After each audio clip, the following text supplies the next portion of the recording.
All right, everybody, welcome to another edition of the Sales Vitamin Podcast.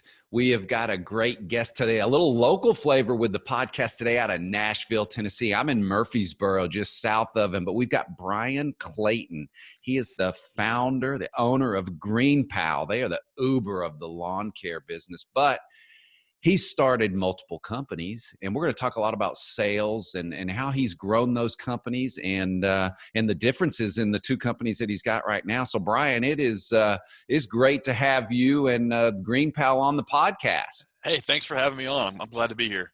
Man, it is so great to talk with somebody from Nashville, Yeah, and yeah, you're a Murfreesboro guy. yeah. Born and raised, Middle Tennessee will always be home for me. So that's cool. We're in each other's backyards. Yeah, that is so awesome. Well, kind of give a high level. The company you own and you founded right now, GREENPAL, is basically the Uber of lawn care. But before that, you owned and started a landscaping company. So kind of give your background and where you're at and kind of the evolution of that.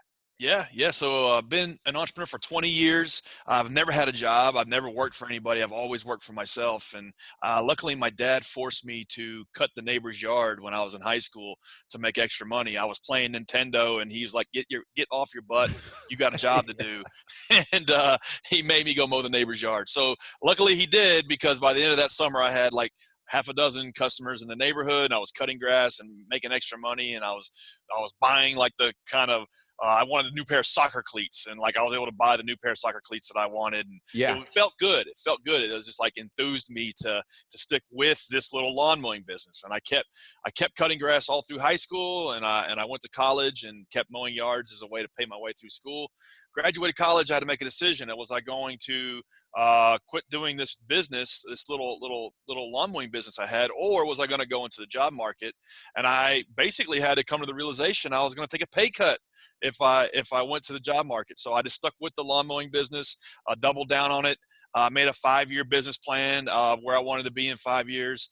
And over a 15-year period of time, I built that into one of the largest landscaping companies in the state of Tennessee, over 150 employees, got it to up to $10 million in revenue. And Wow. in 2013, that company was acquired by one of the largest landscaping businesses in the United States. So taking that business from just me and a push mower to over 80 trucks going out every day, multi-millions in revenue. I kind of learned the hard way of how to build a business from scratch and how to scale a company to that size. And then after that, I retired. I took some time off, and I figured out what I wanted to do with the rest of my life. I knew I wanted to build another business, and for me, the idea for GREENPAL was just obvious. I saw what Uber and Lyft were doing for ride sharing, what Airbnb was doing for accommodations. It's like 2014. I thought, okay, an app needs to exist for the industry I just spent 15 years of my life in, and I recruited 2 co-founders, and we just went to work on building the Uber for lawn mowing. It's a marketplace that connects homeowners who need their grass cut with small business owners that mow yards at a touch of a button. And so that's 20 years of one industry, but on both sides of the table, of the traditional side, like hand-to-hand combat, and now this pure tech side. I've kind of seen it all in this industry. Yeah, that is so fascinating. So the sales side of it. Now, you've obviously you haven't gone out and borrowed a bunch of money, and you actually, that was a grassroots effort, that lawn company that you had. How important was just the day-to-day sales, learning how to sell, learning how to promote and market your landscaping company to get to where you're at right now? Yeah, so both businesses, debt-free, haven't taken on any debt, haven't taken on any kind of outside capital. For me, that's like a very sustainable, slow and low approach to building any business. A lot of times, if you take on, like an SBA loan, or you max out your credit cards, and the business doesn't pan out, you can end up, not only having to go back and get a job, but like end up in the hole. So Right. for me, like I listened to Dave Ramsey a lot when I was growing up mowing yards. I had these headphones, and I would like mow yards, and I would listen to like talk radio all day. And Dave Ramsey was just beating my head about your personal finances and how those bleed into your business, and just trying to grow debt free. And so luckily that was something that enabled me to build that first business debt free. And how this ties into your question about sales is that if you do take on outside capital or debt, and then you hire the wrong people and you're spending that money to hire a salesperson before you need one, well, then that's kind of a recipe for disaster. For me, in terms of like every successful business, no matter what you're doing, there's a sales engine at its core. So in the world I live in today in tech startups, I get a lot of people that I mentor that come to me with a great product idea, but they haven't really thought the first thing about the marketing of it, or they haven't thought about the distribution of it. And what I tell them is that like product and solving the problem is half of it, and then innovating on the growth is the other half. And so it doesn't matter what you're doing. You have to think like half whatever the business is, and half how you're going to market it. And so for me, growing my first business, I kind of went through all the levels of getting customers, kind of like a video game almost. Like level one, I literally like passed out door hangers to try to Yeah. hustle up my first 100 customers. And then level two, I kind of like figured out, okay, well, this is how we differentiate ourselves in the marketplace in terms of our competition. And this is how we compete on price. And this is how we compete on quality. And this is how we do a better job at a better price than our competitors do. So kind of like going through the natural progression of building your business from scratch. A lot of times business owners in terms of sales can like get their hands on the wrong material or read the wrong stuff and get like overwhelmed with all this information. And that's like level 8, 9, and 10, when in fact you need to hustle up another 10 customers. And so what Yeah. does that mean? That means like, it doesn't matter what you're doing. Like if you just need to get on LinkedIn and develop a lead list, and then you need to find these people's names, numbers, and emails, and you need to hit up 100 people a day. Or maybe you need to like stop by and make calls on these people. Like, oh, I don't have time to do that. Well, you gotta to make time, because like you got to figure out working in your business and on your business, and developing that sales process is like working on your business. And that might be like a nights and weekends thing, that you're doing the sales of it. But the point is, if you're doing these things yourself, then you can kind of codify a process around them. And then when you're ready to take on your first salesperson, or you're ready to hire a marketer, you kind of know because you've done them yourself. And so I see this a lot with new business owners. They'll just try to hire a salesperson before they've really got in the trenches and executed the sales themselves. And a lot of times they don't even know what they're looking for. And then when they hire that person, they don't have like a process to hand over to them. So the slogan is like, nail it, then scale it. Like, do this stuff yourself, hand crank it, and Yeah. then codify it into a process that you have developed that you can hand off to a salesperson, and then you can manage that process. Yeah, I think what you've done that's impressive, you let revenue be your investment. I mean, your revenue drove your growth without, if you needed investment, well, you just created it. You created that revenue as the investment for your organization, rather than going and borrowing it or getting investors up front. That does a lot of things. For revenue, I believe, is the best form of financing for a business. Now, a lot of times it's people say, oh, well, that's just not possible. And you might be right, but it might be the case that, if you need $1 million to get started, it might be the case that that business is not the right move for you right now. Like you need to do a different kind of business that you can bootstrap your way through and get a few $100,000 in the bank, and then you can be bankable for that kind of business. So a lot of Right. times, like, you look at a business owner or an entrepreneur, and like they're just crushing it, and it seems like they've done something in 5 or 6 years. And what you don't understand is like that 5-year period of time is really more like a part of a 20 or a 30-year arc. And so they have eased their way into that type of business. And so, like, for me, like, self-funding your way through using the revenues of the business to fund it is the best way to increase your chances of success, because most businesses do fail, and a lot of times it's because they get underwater on taking on too much capital.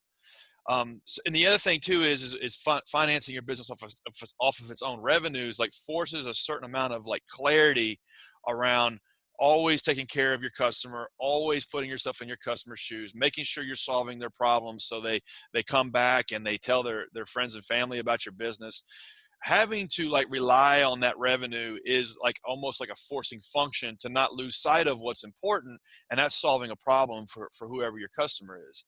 And so for me, like funding your business off of its own revenues is like forces all of these sorts of disciplines that kind of need to be done. and also it can increase your odds of being successful. The only drawback is that it does suck. It's gonna take a long time. It's gonna take a couple years to figure out what the hell you're doing, and then Yeah. probably 5 years to have anything, and then 10 years to be successful at it. Yeah. I was in my first business for 15 years before I had a company that was able to be sold. So this stuff takes time, and it takes a certain amount of relentlessness and fanaticism to make it happen. But for me, it's like one of the best things you can do with your life. You can make something of yourself in business.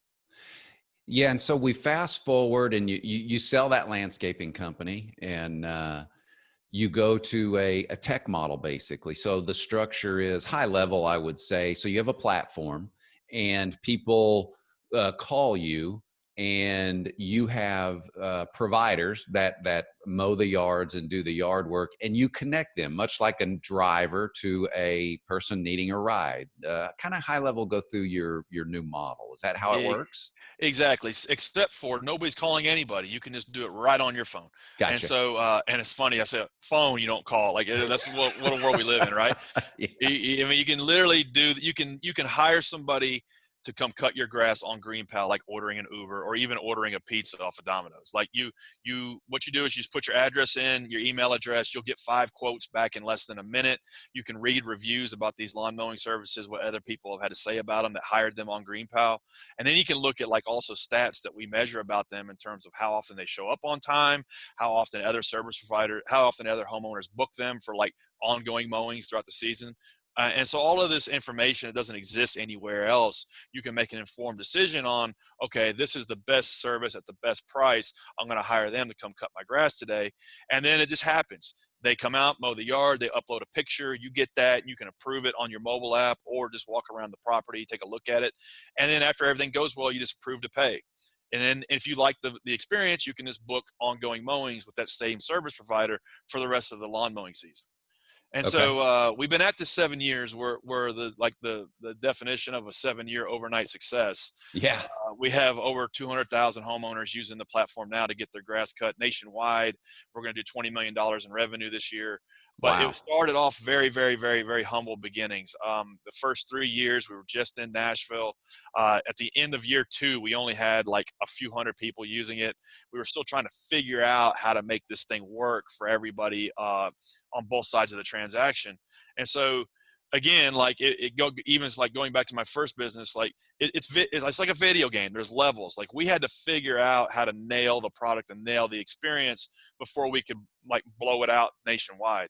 And that's one thing like a trap that a lot of entrepreneurs get caught up in, is trying to scale too quickly before they have like the value proposition dialed in and have the business nailed. And so for us, we had to really kind of like take our time, make sure we were building the right product for the service providers, because they make a livelihood on our platform, and for the homeowners that have that like delightful Uber-like experience. Yeah. And again, like I didn't think it was going to take this long, but as it turns out, it takes 5-10 years to bring something to life. What are the differences and the similarities, I guess, because you've gone through, this is a tech startup. There's a different skill set, I think, that you probably had to learn, and some skills that you had to have that you may not have had, versus when you were doing the lawn care business that was kind of, in the field, hands-on. What were those differences in starting a tech company? Because there's coding, there's just everything that's going on with social media now. Yeah, that's a great question. And on the one hand, they were similar because I was in the same vertical. I was trying to solve problems that I knew existed. I think when you're starting a tech product, it helps to solve your own problem. So something that you're doing on a day-to-day basis, you want to build technology that's going to make that easier, maybe for business owners or consumers or whatever. So a lot of times it can help to solve your own problem. So on the one hand, that that helped me as the founder kind of focus us on the right things. But on the other hand, the two almost had nothing to do with each other. My first business, I had 150 people working for me that were running lawnmowers all day. I had like 3 full-time mechanics. All they did was work on trucks and lawnmowers, fixing them. Take that, and then now I'm managing like engineers that Yeah. just write code all day and like pour over tens of thousands of lines of code that would just give you a headache when you look at it, and trying to make sense of that mess. And so two completely different worlds. And it took me a lot longer to make that transition than I thought. We believed, my two co-founders and I, when we launched GreenPal, that we were going to outsource the tech and just market it, and we would make it happen. When we started the business, we paid a development agency in Nashville $150,000 to build the first version of GreenPal. Wow. And this wasn't like cash we had sitting around. Like, we put money on credit cards, took out credit lines and stuff. Yeah, I mean, I did well selling my first business, but I didn't want to like pour all that onto the second business. And Right. so we took a very humble like approach to getting this business started. And as it turned out, it took a year building this thing with this shop, and it was a total failure. Like, nobody wanted to use it. It was hard to use. It didn't have the features that it needed to make the experience happen. And we were confronted with the reality that, if we wanted to be a tech business, we were going to have to learn how to write and build tech. And my co-founder went to a software school in Nashville at nights and weekends. And I started taking online classes, and we taught ourselves how to code and how to design and distribute and build software. And over a 3-year period of time, we were able to teach ourselves this stuff while building the second version of GreenPal, while marketing it and bringing it to life. And it took 3 or 4 years to get anything going. So I tell all that as like a candid story of, if you have an idea for an app or a tech startup that you want to invest your life in, this is kind of what it takes to make it happen. Yeah, that is fascinating. Would you say, if you had to do it over again and you look at, I guess there's two ways to look at it. You either outsource that piece of it, or you learn it and do it like you have done. Is there a balance there for those two from a sales standpoint? Because that's a tough road, it seems like, to learn all that, or you could pay like you did and outsource it Yeah. and see what happens there. It's very similar to, when we started this conversation talking about sales. Yeah. You really don't even know what to delegate until you've done it yourself. And that could go for running a sales team. That could go for building a tech product. That could go for online marketing. That can go for like how to do inbound marketing. Like, all of these things, you can't delegate them until you have some sort of basic mastery of them. Right. And so, like, there's the 80-20 rule, where you can like acquire 80% of the knowledge that you need for anything with 20% of the effort. And so uh, like using that heuristic to approach the situation and say, okay, I don't know the first thing about writing code. I don't know the first thing about building software, but I know I need some basic level mastery of this before I even know how to hire an engineer to do it, is what worked for us. And I would probably even say is the only way that you could do it. Yeah. Because if not, then it's like this nebulous thing you don't understand, and you're at the mercy of whoever it is you're trying to outsource or hire, and they know you're full of crap, and you don't know when you can, like, quite frankly, call BS on some stuff. And so Yeah. you gotta, if you want to build a tech company, and these days increasingly almost every company is becoming, or will have to In become, a some tech. way. Yeah. Yeah. And so it will behoove you to like understand some level of technology and how it's executed. What are the ways that, from a sales standpoint, that you brought value to GreenPal? And the question, so what I mean is, there could be someone that say, well, we're the Uber of lawn care. We're going to call ourselves whatever. But in the beginning, there's got to be a way that you were able to add value from your previous landscaping, I Yeah. would think. What did you do to kind of add value to increase those sales and kind of expand up front? Because I got to believe you did some things different to differentiate yourself. Yeah. Yeah. Totally. And I came to building this business with a set of assumptions that I thought were right, but that turns out they weren't. And so, to your point, value. I'll take it one step further. Value proposition, and how we differentiate GreenPal as a solution in the marketplace, and how you communicate that is something that took us a year to figure out. And one way that we were able to kind of take ourselves out of our own shoes and put ourselves into the shoes of our customer, like what I call company logic versus customer logic, is we just made it extremely easy for them to talk to us. And so Everybody says, yeah, listen to your customers and run surveys and all this, but the reality is most people don't do it. And if they do, it's not like super simple. For us, we installed live chat in every screen and on the homepage of our product to where anybody could hit us up anytime, and we and it would hit us up on our mobiles. And so 7 days a week, any user nationwide can talk to one of the founders. Now we have a support team because we have hundreds of thousands of users, but in those early days we only had like 100 or 1,000. And so 7 days a week, I might be out to dinner with my family. It's like, oh wait, there's somebody that's got this problem. Their vendor didn't show up. Let me figure out what happened. And if you do that on a daily basis, you then understand, okay, this is what your customer wants. This is what they expect. And this is really what your value is that you're bringing to the dynamic. You thought it was this, but it's actually this. And so when we started, we thought we were delivering the cheapest way to get grass cutting done, because you'd get multiple competitive quotes, you can read reviews, you can hire the cheapest one. And what we found out through talking to our customers over the first 6 months was we weren't delivering the cheapest solution. We were delivering speed and reliability. Because there's this phenomenon in the lawn mowing business, like the case of the disappearing lawn guy. For some reason, he just doesn't show up. Either he's out of business, or his lawnmower broke down, or he's having a bad day, or whatever. He just doesn't show up. What our platform does is to add value is we ensure that service provider is going to show up on the day that you need it done, especially the first time, because if you're looking for a lawn guy, odds are your grass is 4 feet tall and you need somebody today or tomorrow. And so we became to understand that, okay, we're not selling the cheapest. Yeah, price is important in the value proposition, but we're actually selling like reliability and speed. And so we punched that aspect of the value proposition up. The fastest way to get a grass cutting service in Nashville, rather than saying the cheapest way to get your grass cut. And that, Yeah. after like unpacking and like realizing that, we were able to figure out, okay, this is how we position the product. This is what our value proposition truly is. And it only came from talking to users and customers on a daily basis. Yeah, that is really cool.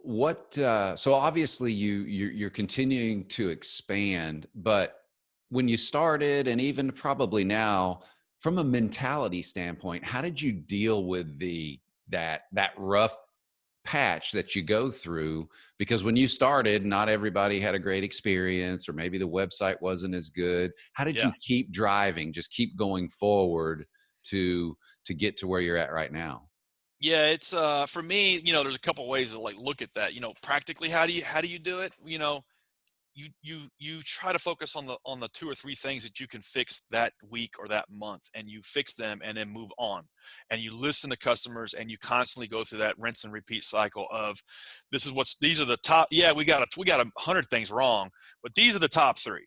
And we're just going to solve these 3 and not worry about the other 97. And we're going to do that over and over and over again until we get it better and better and better. So like practically, that's like how, I would approach it. But also like from a big picture standpoint, like from a macro level, like how do you manage your own psychology as an entrepreneur getting through those dark times when, you have 100 people tried something you built and 99 of them are pissed off. It's easy to say, well, like this isn't working and what the hell am I doing with my life? But for me, something that's gotten me through those periods is I'm just going to always be working on my best idea. And that's it. I'm working on my best idea and there's nothing else. And so for me, GreenPal was my best idea and still is. It's the best idea I got to work on. And until that's no longer the case, I'm not going to work on it anymore. But for as it is right now, like this is the best thing that I have to work on. So I'm going to throw everything I got into it. So this failure is not an option. It's like, okay, well, you got anything else you got anything else you think is better than this? No. Okay, let's go to work. That's how I got through a lot of those, and my team got through a lot of those low points. And you probably went through several different iterations of GreenPal or the website and everything. What's kind of on the horizon? Where is the Uber of lawn care going? Where do you see this going? And how are you going to increase that from a sales standpoint? How are you working on increasing sales? Yeah. So great question. And it's one that we've struggled with for 7 years. It's like, do we go deep or do we go wide? Yeah. And so do we try to like layer on other services? Yeah, I mean, after you get your grass cut on GreenPal, you can order other things like shrub pruning, mulch, seeding, all these other yard services that are complementary, like to lawn mowing. But we don't put all that stuff up front because it clouds the value proposition. And when somebody comes to our website, we have a belief that in 3 seconds they should be able to answer 3 questions: where am I, what can I do here, and why does it matter? Yeah. And they need to be able to understand that in like less than like 3 to 5 seconds. And so if you start like convoluting the service offering with all these different things, then they get sidetracked, like, okay, this isn't for me. So that's the first thing I would say. The second thing is, it's like, for me, like one of the like the fundamental books that I've read that has helped me like formulate my business strategy is Good to Great by Jim Collins. Yeah. And what he talks about in that book is the hedgehog concept, which Absolutely. is like, you got to be the best in the world at whatever it is you're doing. And when you start to try to do other things, you dilute the value proposition, and you're no longer the best in the world at that one thing. So like for us, we are the best solution in the world, coast to coast, nationwide, at getting your grass cut.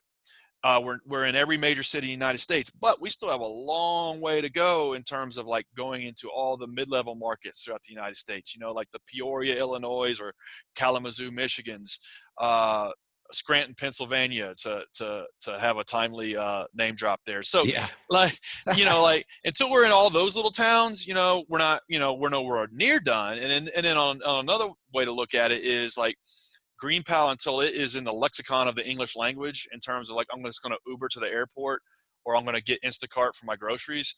Until it's the default way you get this done, we're not done. We got plenty of work to do on this one thing, and not have to worry and get sidetracked about other things. Do you focus also on the SaaS aspect of your business and kind of how that's evolving and the growth potential there? Yes. So we are a marketplace that connects buyers and sellers. On the demand side, the homeowners, there's software that they use to find, schedule, and pay their lawn mowing service. On the service provider side, that's where we go really deep, and that's where software as a service comes into play. So tools like route optimization, tools like reviewing and like managing all of the sentiment that people are saying about your business, tools like getting paid on time, billing and getting paid within 24 hours of doing your the job that you did for a client. Tools like marketing automation, like you have these 20 customers that have gone cold. Do you want to try to like bring them back in? Like, it's an entire toolkit that is SaaS, and so it's what they call a SaaS enabled marketplace. So Okay. it's a marketplace that connects buyers and sellers, but on both sides of that transaction, there's a SaaS aspect. And on the vendor side, we go way deep with tools that, by the way, they get for free just by way of operating their business in the marketplace. And what is the I guess I would say, what's the percentage of customers that, they use GreenPal? What's the longevity of that? How long do they stay? Or what's the typical cycle for someone that's using GreenPal? Yeah, so the average lifetime of so far is around 3 years. So Wow. somebody comes in, they use the platform to get this service done.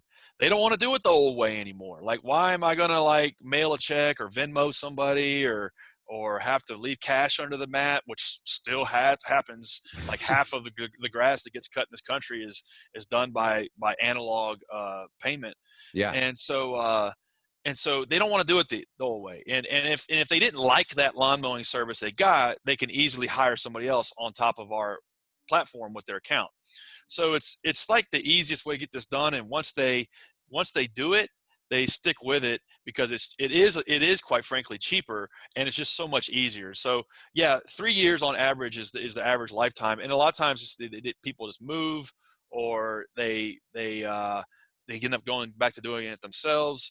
Like COVID has helped us in terms of growing our business in terms of contactless ordering, but Yeah. we've also seen the phenomenon of hey, Junior's not going to school. He's going to cut the grass. So we've seen some of that, like their kids go to doing the lawn. And we also, like, when kids do go back to school, we see a huge spike Yeah. in orders. And so that's so churn does happen like for reasons like outside of our control, but we have a shockingly high retention rate, and that's one of the foundations we've built the business on. And building it from revenue is kind of leads you down that path of building a sticky product. Yeah. And I would guess, so we're coming into the winter months, and obviously in the southern states or where it's warmer, grass cutting may still go on, once a month. What are some things that you do and your team does kind of in these down months? Is that where you really focus on the sales and the marketing and the exposure piece of it? Yeah, so you're correct. It is a seasonal business, but we are nationwide, luckily. So places like Florida, South Texas, Southern California, they do this year round. So Right. from a revenue perspective, that helps us, sustain our overhead. But we've had to look at other things to try to like stay relevant during the off season. So in the northern months we have actually added snow removal as a service you can order right off the homepage, and Huh. that's helped us stay relevant. It's helped us stay in the media. We use PR as a sales strategy, to reach out to local media and get them to talk about stories that happen on the GREENPAL platform. And so the snow removal helps us stay relevant as far as that's concerned. So during the slower months, we actually take that time to rebuild the product from the inside out, because Okay. you don't want disruption on your system occurring during like the really busy times of year. But like during December, January, February is when we really like take a look at, okay, this is the stuff we've kind of swept under the rug, so to speak, and this is something we need to fix now. And so we take that time to do that then. As far as like sales and growth, that's year round. We have a growth team here that is 4 people, and so it's one designer, one data analyst, one search engine optimization guy, and one content writer, a copywriter. Yeah. And we bring those people together. I manage that team, and so we're working year round on experiments and figuring out how to fix the leaky bucket where people fall out in our process. And so we're constantly making that better. Do you have, and this is just a question, do you have a person, and it's probably you and your organization, that's kind of that outside B2B person or B2C person that promotes this organization, that's out and about from a professional sales standpoint? Or is that you, or is that everybody? So great question. My first business was that type of hand-to-hand combat. Yeah. I'm stopping by. I brought, I'm coming into your office. I'm pressing the flesh. I want to talk to you. That's how we sold, because we didn't do residential lawn mowing after the first 5 years. We did major Commercial. contracts, apartments, airports, commercial parks. And so to your point, like somebody who's out there beating the streets and running a sales process is how we built that business to $10 million in revenue. Looking, and I flip the script on this type of business, it's not that kind of business. It's what they call inbound. And Right. so I am creating this digital property that people find and discover when they have a need for whatever it is we do. And so for homeowners, when they need a lawn mowing service, a lot of times they'll go to Google and they'll just type lawn mowing service near me. And so GREENPAL is there no matter where they're at in the country as an option to consider.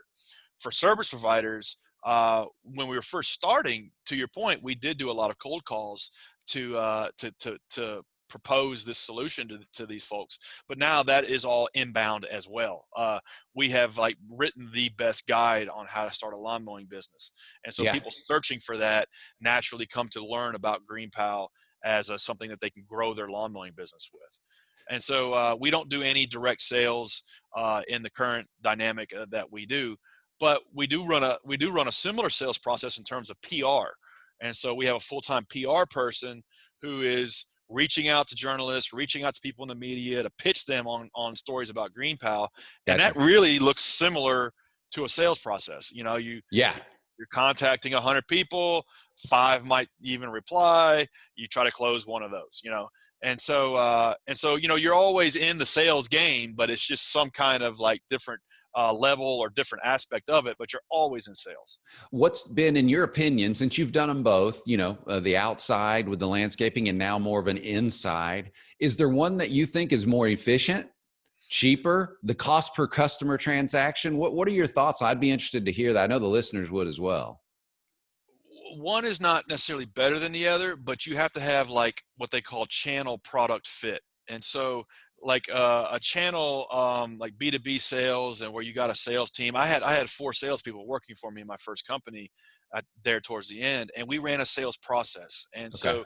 so it was one that we developed, and it was very manual, and it was in the truck, in the streets, and that was the right channel for a 6-figure uh, maintenance contract.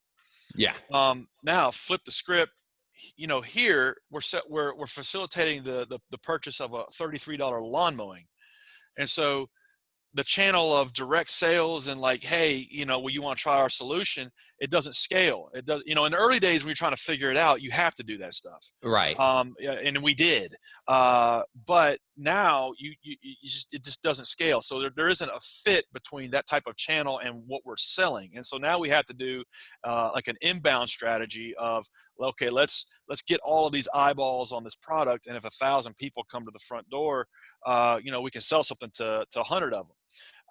And so that's the best fit for this type of product. Yeah. Now, if I was selling a software solution to landscaping companies that were doing $20 million in revenue, and this thing was 10 grand a year, different channel. I'd have to go back to this B2B type of sales Yeah. process. So it's important to, like, I don't think one is better than the other. It's just important to have channel product fit. Yeah, well, that's a great way to explain it. That was awesome. A ton of sales vitamins there. But one is very transactional. What you're doing now is much, more transactional than that landscaping contract you're talking about, where you're trying to get, a 6-figure deal over several years. Yeah. Whereas here it's much more transactional, so you need the volume. Yeah, there's liquidity is what they call it, and so Okay. it's like there's people coming in and out, and you're making a business out of a lot of small transactions happening. Whereas if you're trying to run a sales process on a 6-figure or $1 million contract, it's going to take a lot more time. It might be a 6-month or a year sales cycle. So Yeah. it's a very different business, and so you have to orient your business to that. Yeah. Is one better than the other? I don't know. Like, if you're a hustler, you can turn revenue on like that. If you're in a type of business where you can go door to door and just door knock and hustle up the work, so that might be a better. And there's also channel product fit, and there's also channel entrepreneur fit. There's some people who are just really good at that, and so Yeah. it would behoove them to start a kind of business where they can compete in that manner. There's some people who are more like, like quite frankly, like an engineer. He doesn't want to call 100 people, but he does want to, like, build a huge website. So that might be a better option for him. Yeah, and I think you're right. My whole career is in the transportation industry, a very long sales cycle. That's 6 months to a year, and you're developing the relationship and, Right. trying to add value. So I think you're Right. right. The fit is really good. One last question for you, but before we answer this last question, I want you to tell all the listeners and everybody where they can get a hold of you. What's the best place to get a hold of GREENPAL, and how they need to reach out to y'all. Yeah, sure. Like, life is too short to mow your own yard. So if That's you're right. listening to this and you need a grass cutting service, you can just download GREENPAL in the App Store or the Play Store. Anybody who wants to get at me, you can follow me on Twitter, Bryan M. Clayton, or reach out to me on LinkedIn. Okay, cool. And one question I didn't ask you was your vendors that you use. There's obviously some type of process that they go through where you check these guys out. Similar to an Uber driver, that Absolutely. they go through and they're certified and those types of things as well. Yeah, we want to make sure that when you hire somebody on GREENPAL, you're going to get a good experience. And so we put all of these services through like a trial process to make sure they're up to snuff, make sure they have the right equipment, make sure that they do what they say they're going to do. And if they don't, we expel them. So we prevent homeowners from having to have a bad experience. That's part of, you talk about value. That's the value GREENPAL brings to the equation for a homeowner. So you don't have to, like, waste time with Peter in a pickup who is going to not show up or do a crappy job mowing your yard. We screen those people out so you don't have to waste time messing with them. Okay, cool. Last question, and I ask all the guests this. So you've got one sales vitamin to give, and whether you're giving it to your team at GREENPAL or just somebody that What's one sales vitamin you want to leave everybody with today to help them in their sales performance? Wow. Where do I even start? I think one big thing is for me and for everybody that I interact with and coach is that, like, there's output metrics, there's the goal, and it could be like a sales goal that you're trying to hit that quarter or that year. Like, everybody has that. At least you should. Yeah. It might be okay. We're going to grow revenue by 20%. That's our goal. That's our output metric. But what it gets glossed over is the input metrics. And so it's all the things that go into getting there. And so let's say, you're in, I don't know, fleet sales, and it's like, okay, we have to increase revenue by $2 million this year. Okay, how are we gonna do that? Well, first of all, how many trucks is that? Okay, that's probably like 50 trucks. Okay, how are we gonna move 50 more trucks? Well, we're going to develop 5 more big fleet relationships. How are we going to do that? Well, we probably need to call like X number of people to even like get meetings. All right, well, and then it comes down to, like, what am I going to do every single day? And it probably, if it's in sales like that, it's probably just more calling and emailing and like setting up appointments. And so it's like, I got to like have 500 touch points this week or month, and I got to have 10 meetings. And these are the input metrics that go into that to get there.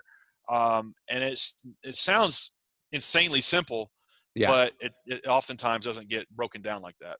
Yeah, I think you're right on. It's those behaviors. Those are Mm, the behaviors that drive the results. So we absolutely. typically measure that end result when Yep. we should be trying to measure the The behaviors that are going to inputs. create those results. That's right. You really shouldn't even. It's really all you have to measure is the inputs, Yeah, and because they'll create that's those helped me. That's results. helped me. Yeah. All right, everybody. Bryan Clayton, he is the co-founder. GreenPal is the company. They are the Uber of the lawn care industry. They will take care of you right here out of Nashville, Tennessee. They're nationwide. Get to the website, reach out to him on LinkedIn. Man, it has been great to have you on the show today. Just a ton of sales vitamins and general business and entrepreneur information for the listeners. I'm grateful you came on today, and thanks so much. My pleasure. Thanks for having me on. I enjoyed it. You bet.